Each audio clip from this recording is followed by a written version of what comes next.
Sept façons de soulager les brûlures d'estomac et le reflux de façon naturelle. Imaginez ressentir une flamme qui remonte dans la poitrine juste après les repas. Un inconfort qui commence doucement, mais qui, au fil des jours, semble envahir chaque nuit, chaque gorgée d'eau, chaque aliment en apparence anodin. De nombreuses personnes de plus de 60 ans connaissent bien cette sensation. Et ce qui est encore plus inquiétant, c'est que la majorité l'ignore, pensant qu'il ne s'agit que d'un désagrément passager.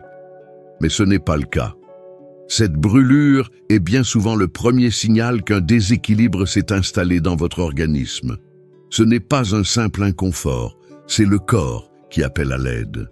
Les brûlures d'estomac et le reflux peuvent sembler anodins, mais en réalité, ils sont les symptômes visibles de désordres internes plus profonds qui, s'ils ne sont pas pris au sérieux, peuvent entraîner des conséquences bien plus graves.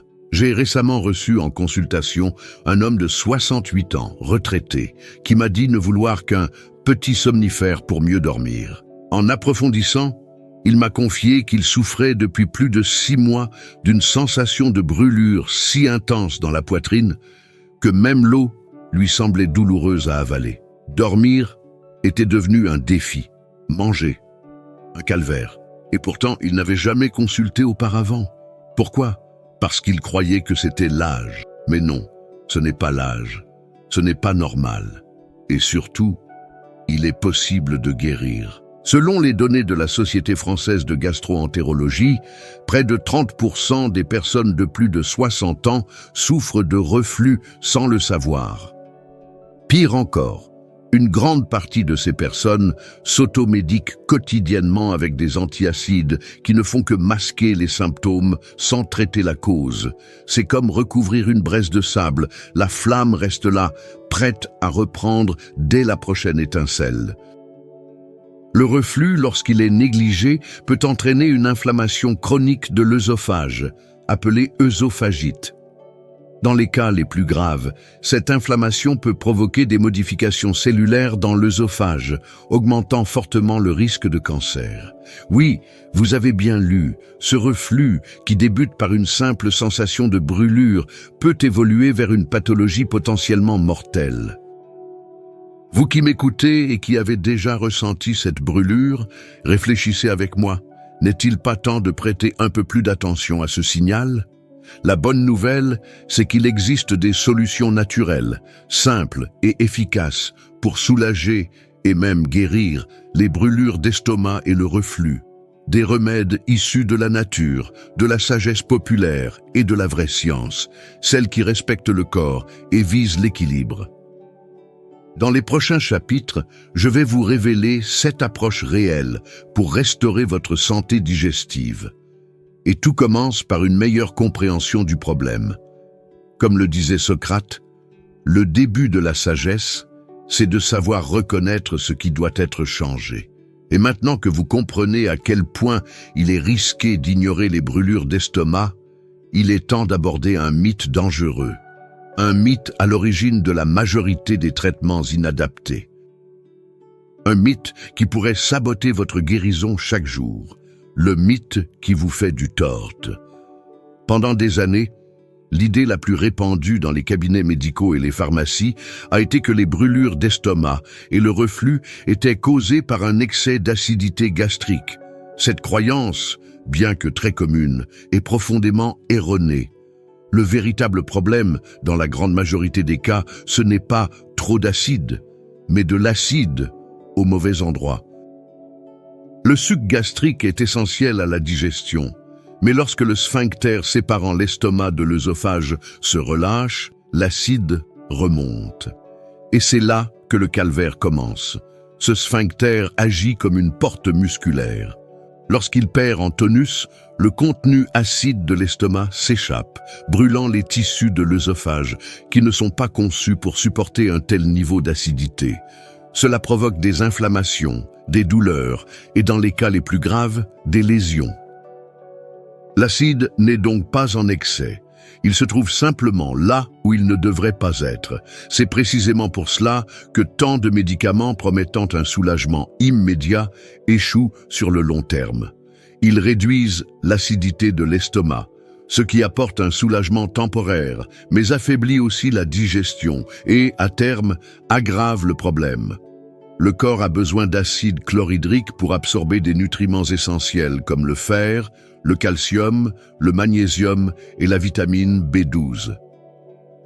Lorsqu'on bloque cet acide de façon chronique, d'autres troubles apparaissent. Anémie, faiblesse, immunité réduite, fonte musculaire et même dépression. En consultation, j'ai vu de nombreux patients présentant ces symptômes apparemment sans lien entre eux. Mais après une analyse approfondie, la cause était là, des années d'utilisation continue de bloqueurs d'acidité. Le corps, privé de l'acide dont il a besoin, commence à s'affaiblir silencieusement. La bouche sèche, la constipation, la fatigue chronique. Tout cela est la conséquence d'un mythe diffusé comme une vérité incontestable. Comme le dit l'Écriture dans le livre d'Osée, « Mon peuple périt faute de connaissance ». Lorsqu'on comprend le véritable mécanisme derrière les brûlures d'estomac et le reflux, on réalise que la guérison ne passe pas par le blocage de ce que le corps produit naturellement, mais par le rétablissement de l'équilibre, le renforcement de la digestion et la protection du passage digestif. Et il existe une méthode simple, naturelle et extrêmement efficace pour amorcer ce processus. Une substance acide qui, contrairement aux idées reçues, aide à guérir. Elle se trouve peut-être déjà dans votre cuisine et elle pourrait être la clé pour retrouver une digestion paisible et sans douleur. Un acide qui soulage l'acide. Son nom peut faire peur à ceux qui ne le connaissent pas, mais ses effets surprennent même les plus sceptiques. Il s'agit du vinaigre de cidre de pomme. Oui, il est acide, mais son action dans l'organisme est très différente de ce que l'on imagine. Lorsqu'il est correctement dilué dans de l'eau et pris avant les repas, le vinaigre de cidre stimule la production d'acide gastrique au bon moment, en juste quantité. Cela permet une digestion plus efficace, empêchant les aliments mal digérés de fermenter, de gonfler l'estomac et de pousser le sphincter vers le haut, ce qui déclenche le reflux. J'ai suivi un patient de 62 ans qui prenait 3 antiacides par jour. Il avait déjà réduit sa consommation de café, supprimé les aliments gras, surélevé sa tête pour dormir. Rien n'y faisait.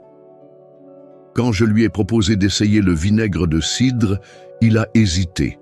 Mais il a accepté de tester pendant 7 jours. Une simple cuillère à café diluée dans un demi-verre d'eau, 15 minutes avant les repas principaux. Dès le 3e jour, les brûlures avaient diminué.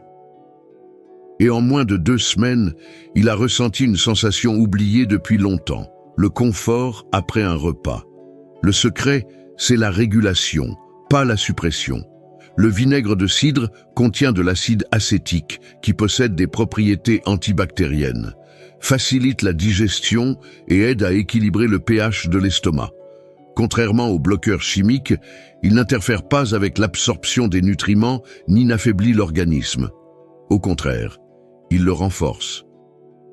Utilisé avec intelligence, il devient un allié de taille, mais il faut rester vigilant. Le vinaigre doit toujours être dilué, jamais consommé pur pour éviter d'irriter la muqueuse. Et il doit s'agir de vinaigre de cidre bio, avec ce qu'on appelle l'amer, visible au fond de la bouteille, ce dépôt riche en enzymes et probiotiques naturels. Pris correctement, au bon moment, il prépare l'estomac comme un orchestre accorde ses instruments avant un concert. C'est une solution simple, accessible et profondément efficace. L'une de ces petites habitudes qui font toute la différence. Et elle n'est pas seule.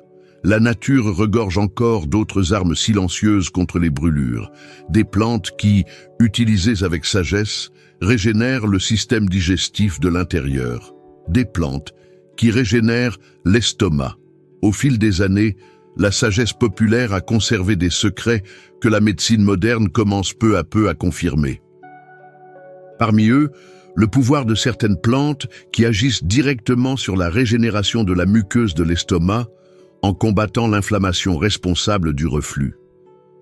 L'une des plus efficaces est le chagnard, Adapté ici à une plante reconnue en France pour propriétés similaires, le plantain lancéolé. Connu dans de nombreuses régions rurales comme l'herbe de l'estomac, il possède des vertus cicatrisantes et anti-inflammatoires. Il est utilisé depuis des décennies par ceux qui souffrent de gastrite, d'ulcères ou de brûlures gastriques. Le principe actif du plantain aide à protéger les parois internes de l'estomac, créant une sorte de barrière naturelle contre l'acidité. Il ne s'agit pas de neutraliser, mais de restaurer. Et surtout, sans agresser l'organisme. Une infusion légère, préparée avec une cuillère à café de feuilles sèches dans une tasse d'eau chaude, prise tiède après le déjeuner ou le dîner, suffit pour entamer ce processus. Un autre allié puissant est le gingembre. Ses propriétés digestives sont largement connues, mais peu savent qu'il agit aussi comme un anti-inflammatoire naturel du tube digestif. Une patiente de 65 ans que j'ai suivie avait supprimé toutes les tisanes par crainte d'aggraver ses symptômes. Progressivement, nous avons réintroduit le gingembre en petite quantité, toujours en infusion légère, une fois par jour. En peu de temps, la sensation de lourdeur et de brûlure a laissé place à un soulagement qu'elle a décrit comme une légèreté après chaque repas. Ces plantes n'apportent pas seulement un soulagement, elles reconstruisent. C'est comme si la nature étendait un voile protecteur sur la paroi irritée de l'estomac, favorisant une guérison réelle et durable. Ce sont des solutions simples, mais profondément efficaces lorsqu'elles sont utilisées avec constance et en respectant les rythmes du corps. Si vous souhaitez accéder à des recettes pratiques qui associent ces plantes à des aliments réparateurs, nous avons conçu un guide qui peut transformer votre cuisine en centre de restauration digestive. Il s'agit de notre guide de recettes pour ne pas tomber malade. Vous y trouverez des conseils clairs sur l'usage de ces plantes au quotidien, ainsi que des combinaisons spécifiques pour renforcer votre système digestif. Le lien est juste en dessous, dans la description de cette vidéo, et également dans le premier commentaire épinglé. Il ne s'agit pas de vendre un produit, mais de transmettre un savoir qui soigne. La santé commence par ce que l'on choisit de mettre dans son assiette. L'erreur fréquente à l'heure du coucher. Peu d'habitudes nuisent autant à la digestion que celle de s'allonger juste après le dîner. Pour le corps, la nuit devrait être un moment de régénération. Mais lorsque l'estomac travaille encore intensément, sans l'aide de la gravité, le contenu gastrique remonte. C'est alors que beaucoup se réveillent avec un goût amer dans la bouche, une toux sèche, une gorge irritée ou une sensation persistante de mucus. Tout cela est le résultat d'un reflux silencieux qui survient alors même que le corps essaie de se reposer. La position du corps pendant le sommeil influence directement le retour acide. S'allonger avec l'estomac plein, surtout à plat, affaiblit davantage le sphincter déjà fragilisé qui n'arrive plus à retenir le contenu gastrique. Ce contenu remonte alors dans l'œsophage. C'est ce qu'on appelle le reflux nocturne. Plus courant qu'on ne le pense, et plus dommageable aussi, car il agit en silence, sans que l'on réalise à quel point il enflamme les voies respiratoires. En consultation, j'ai parlé avec une femme de 71 ans qui, depuis des mois, utilisait des sprays pour soulager une toux chronique. Aucun examen ne révélait de cause pulmonaire. En discutant de ses habitudes nocturnes, elle m'a confié dîner vers 22 heures, puis aller se coucher aussitôt. Nous avons ajusté sa routine. Elle a commencé à dîner plus tôt, vers 19 heures, et a surélevé légèrement la tête de son lit. En moins de 10 jours, la toux avait disparu. Le problème n'était pas respiratoire, il était digestif. La solution réside dans la simplicité. Dîner plus tôt, préférer des repas légers le soir, éviter de s'allonger pendant au moins 2 heures après avoir mangé. Et pour ceux qui ont besoin d'un petit coup de pouce, une tisane tiède de camomille ou de fenouil aide à relaxer et préparer le corps pour une nuit paisible. Comme il est écrit dans les proverbes, le sage évite le mal avant qu'il n'arrive. Le sommeil devient réparateur lorsque le corps n'a pas à lutter contre ce que nous lui avons imposé. Le reflux nocturne n'est pas normal. C'est un appel au secours. Et corriger cette simple habitude peut faire toute la différence entre une nuit paisible et un réveil en guerre avec son propre corps. Un petit déjeuner qui guérit. Après une nuit de repos, le corps se réveille sensible et réceptif. C'est précisément à ce moment que beaucoup commettent l'erreur de consommer des aliments agressifs, acides ou ultra transformés dès les premières heures de la journée. Le café noir à jeun, le pain blanc avec de la margarine, les charcuteries, tout cela agresse un système digestif qui tente encore de se remettre en marche. Mais il existe une combinaison simple et puissante qui, prise dès le matin, peut protéger, cicatriser et préparer l'estomac pour le reste de la journée. Banane et flocons d'avoine. La banane bien mûre, riche en potassium et en fibres solubles, aide à apaiser l'estomac et possède une action naturellement alcalinisante. L'avoine, quant à elle, contient des bêta-glucanes qui forment une sorte de gel protecteur sur la muqueuse digestive, réduisant l'irritation et favorisant la cicatrisation des microlésions. Consommées ensemble, elles procurent non seulement un soulagement immédiat, mais un effet protecteur prolongé. Résultat, un petit déjeuner qui ne pèse pas, ne fermente pas, n'irrite pas, au contraire, il soigne. J'ai suivi une patiente de 66 ans qui se plaignait de nausées légères et de brûlures chaque matin. En révisant son alimentation, nous avons découvert qu'elle commençait sa journée avec du pain blanc et du café fort. Je lui ai proposé de remplacer cela par une banane écrasée avec une cuillère à soupe de flocons d'avoine et un filet de miel pur. En une semaine, les symptômes avaient disparu. Ce n'était pas de la magie, c'était de la nutrition fonctionnelle. Il est étonnant de constater à quel point quelque chose d'aussi simple peut apporter autant de soulagement. Mais c'est ainsi que la nature agit, discrète, efficace et souvent oubliée. Cette combinaison ne demande ni recette compliquée, ni ingrédients rares. Elle est à la portée de tous et peut être enrichie avec un peu de cannelle, des graines de lin ou de chia pour renforcer la digestion et réduire l'inflammation. Le corps réagit à ce qui est naturel. Et lorsqu'on commence la journée avec bienveillance, il répond par l'équilibre. L'aliment peut être poison ou remède. Tout dépend du choix. Et choisir avec sagesse dès le réveil influence tout ce qui suit. Chaque détail compte, y compris la première bouchée du jour, la transformation de Madame Marie. Madame Marie est arrivée au cabinet avec un air fatigué, 74 ans, les traits tirés, le regard de celle qui n'attend plus grand-chose. Depuis plus de 15 ans, elle prenait des médicaments pour contrôler son reflux. Le matin, à jeun, de l'oméprazole. L'après-midi, une autre dose si les brûlures apparaissaient. Le soir, un antiacide avant de se coucher. C'était devenu sa routine. Année après année, elle croyait simplement vieillir, mais en réalité, elle subissait une usure lente, silencieuse, de l'intérieur. Ce qui m'a marqué, c'est la tristesse dans sa voix lorsqu'elle m'a dit « Je ne prends plus de plaisir à manger ». Et là résidait l'un des plus grands ravages causés par le reflux. Il vole les petits bonheurs, savourer un fruit, partager un repas en famille ou simplement dormir sans interruption. Lorsqu'elle a commencé le suivi, nous avons retiré progressivement tout ce qui empirait son état. Nous avons introduit des gestes simples, comme ceux que vous venez de découvrir.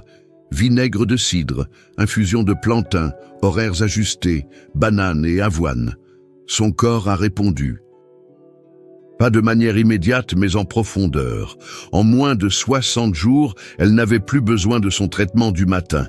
Après 3 mois, elle a pu abandonner celui du soir. Et une lumière nouvelle brillait dans les yeux de cette femme qui, peu à peu, retrouvait plus que la digestion. Elle retrouvait le goût de vivre. Des histoires comme celle-ci ne sont pas des exceptions. Elles se répètent chaque fois que l'on choisit de respecter son corps. La guérison ne vient pas toujours des comprimés, mais souvent de la constance dans des gestes simples, Quand le bon aliment rencontre un organisme prêt, la régénération se met en marche. Si vous sentez vous aussi qu'il est temps de changer votre relation à la nourriture, au sommeil, à votre propre corps, nous avons préparé un guide pour vous accompagner. C'est notre guide de recettes pour ne pas tomber malade.